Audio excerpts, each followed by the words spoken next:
Great to see you. I warned you of this first question. I didn't warn you of any of the other questions. Give me and our viewers and listeners the 30-second definition of a cryptocurrency. Sure. In a nutshell, cryptocurrency is a form of digital currency. They use the cryptography, technology to secure any transactions, and it's quite different because they don't need a third party like a bank to verify any transactions. Instead, all the transactions are recorded in distributed ledger, public ledger, called blockchain, and all the digital currencies are stored in a digital wallet. And as long as there is an internet, you can use digital currency. So it's very convenient. And one of the crucial things, and we'll come to this in the context of Hong Kong, China, Ukraine and Russia in just a moment, but it's outside of the normal reach of the authorities and of governments, isn't it? It's between you guys and gals who do it. Well, effectively, yes, it is between the peer-to-peer transactions, right? But right now, at the beginning, governments want to stop this cryptocurrency because there are a lot of illegal tradings, right? But the government right now find that it's actually impossible to stop this. As long as you've got internet, there is a cryptocurrency transactions. And what a lot of governments are doing right now is actually to regulate. I think right now the regulating is actually getting more and more stringent. And I think it's good for the development of the whole cryptocurrencies. And is that self-regulation? Well, they are regulating the exchanges, the cryptocurrency exchanges. And I think it's getting more and more stringent. And then we'll talk about KYC, AML transactions check. I think this is actually good for development, a good trend for development of the whole cryptocurrencies. Yeah, and final point on this, because you wouldn't demur from my charge that in the public media, in the public domain, if you say cryptocurrency to some people, they immediately think of bad guys, money laundering, and the dark side of the economy. Well, this is actually in the past, and I've been talking to many fund managers, global fund managers, and I've talked, and that's your point about regulation. So, yeah, exactly. Come clean, come open. Exactly. Okay. So, why is it appropriate as a means of channeling aid, and you've been enormously generous yourself, and your fund, Himalaya, to Ukraine, to the people there who are in such great need? I mean, can you buy a blanket with a Bitcoin? Well, effectively, yes. I mean, as long as the merchants accept the cryptocurrencies, you can literally buy anything. Right. Take my exchange example. I mean, I'm a founder of Foreign Crypto Exchange, and basically, a lot of donations are through the cryptos. And we use the cryptos to buy a lot of things. I mean, I've also formed a charity called Hong Kong People Association. Yes. We use all the donations to buy a lot of medical supplies. And actually, we have colleagues going to Poland, donate all these medical supplies. I think in this, humanitarian disaster, speed is very important. We have to have the speed. Yeah. And right now, actually, it's almost impossible for fiat currencies to donate to the country. Is the supplier of the blanket and the food stuff and the medical supplies, are they being paid in cryptocurrency, or is the cryptocurrency funding dollars and I think rubles? it's a quick way to donate in cryptocurrencies. Yeah. Of course, you can cash out and buy the medical supplies and buy the things. And there are some merchants, they actually accept cryptocurrencies, and you can buy things from these merchants. Yeah. The Ukrainian government, I found this fascinating when I was researching the fact that you and I were going to be having this conversation. Zelensky, who is very much a modern man, that's perfectly clear. Yes. He's bought into it in a big way. $100 million.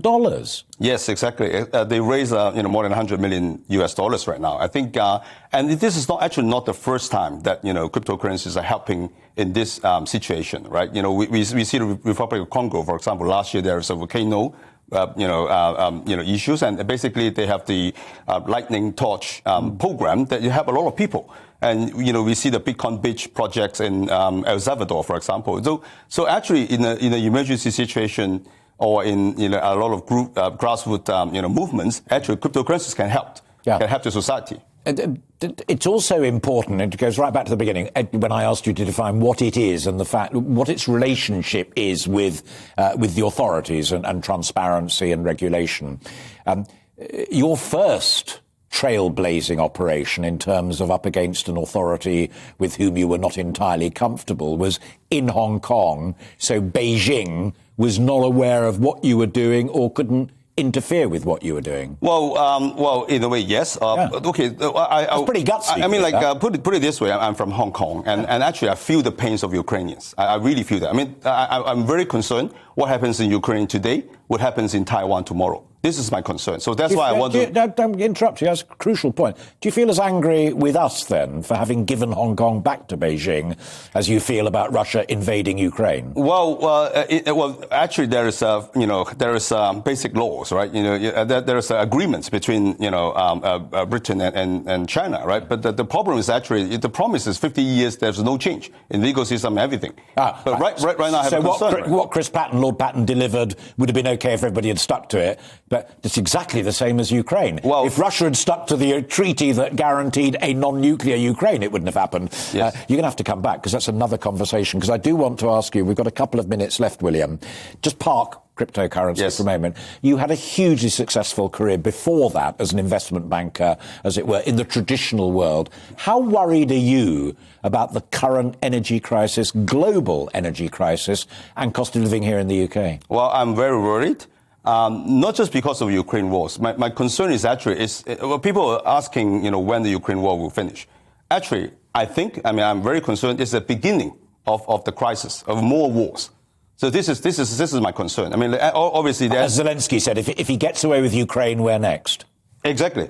So I think as I mentioned earlier, right? So I'm very concerned in Taiwan, and globally, I think the invasion to Ukraine has actually changed the geopolitical and economic situation. So globally, and my concern is actually oil prices will continue to go up, not just because of the war in Ukraine. It's actually there will be more happening, and I'm even concerned that the axis of evil are forming, a new axis of evil are forming. This is my concern.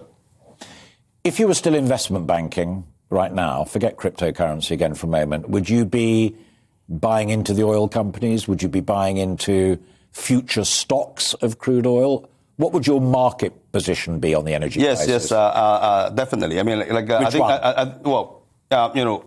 oil, definitely, personally, I see the oil prices will continue to go up, and food prices, inflation, and its cost of living, everything.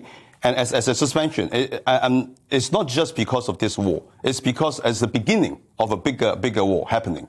So this is my concern. And actually, cryptocurrencies, I mean, going back to cryptocurrency, actually, cryptocurrency is a good way for the general public, for the people, to escape from the oppression of the authoritarian regime.